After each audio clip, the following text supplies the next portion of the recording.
उर्मिला का बेटा चाइना में नौकरी करता था और उर्मिला अपने पति के साथ इंडिया में रहती थी।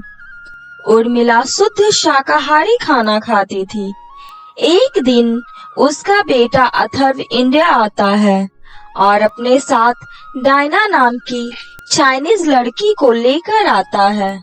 अथर्व को अपने घर में देखकर उर्मिला बहुत खुश हो जाती है, लेकिन जैसे ही वो डायना को देखती है, वो अथर्व से कहती है, बेटा, यह चाइनीज तुम्हारी दोस्त है क्या? इसे अपने साथ इंडिया घुमाने लाया है? नहीं माँ, यह डायना है। यह मेरी पत्नी है। तेरी पत्नी? राम राम राम, तूने इस चाइना के माल से शादी कर ली? उर्मिला को एकदम से 440 वोल्ट का झटका लगता है।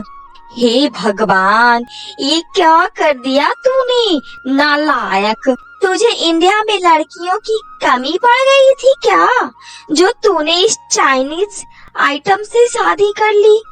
तुझे तो पता है ना कि चाइना का आइटम टिकाऊ नहीं होता। देख लेना, यह भी नहीं टिकेगी। माँ, आप ये कैसी बातें कर रहे हैं? ये कोई चीनी आइटम नहीं जो टिके ना। यह मेरी चाइनीज वाइफ डायना है। यह है तो चाइनीज, लेकिन दिल से पूरी हिंदुस्तानी है। नौसपिट्टी, डायन कहीं की, मेरे भोले भोले बेटे को फंसा लिया इस चुड़ैल ने। नमस्ते सासू मॉम, मेरा नाम डायना है। मुझे आशीर्वाद दीजिए। इस डायन ने तो हिंदी भी सीख ली है। ठीक है, ठीक है।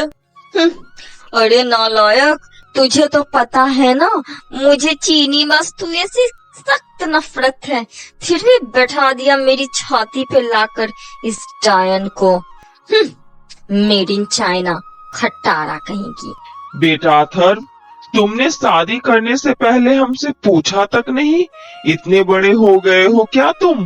डैडी जी, अथर्व को मत डांटिए, इसमें इसकी कोई गलती नहीं है। देखिएगा, मैं एक दिन अच्छी बहू बनूंगी और आप लोगों को कंप्लेन का कोई मौका नहीं दूंगी। I promise. माँ पापा, प्लीज मेरी खुशी के लिए डायना को अपना लीजिए। मैं इससे बहुत प्यार करता हूँ। बहुत मिन्नतें करने के बाद उर्मिला और नारायण डायना को अपने बेटे की खुशी के लिए अपनाने को तैयार हो जाते हैं।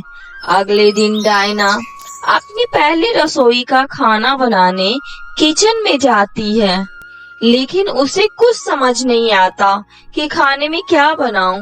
फिर उसे दीवार पे कुछ छिपकली और कॉकरोच दिखाई देते हैं। वो उन सबको पकड़कर उसका सूप बनाती है और वही सूप अपनी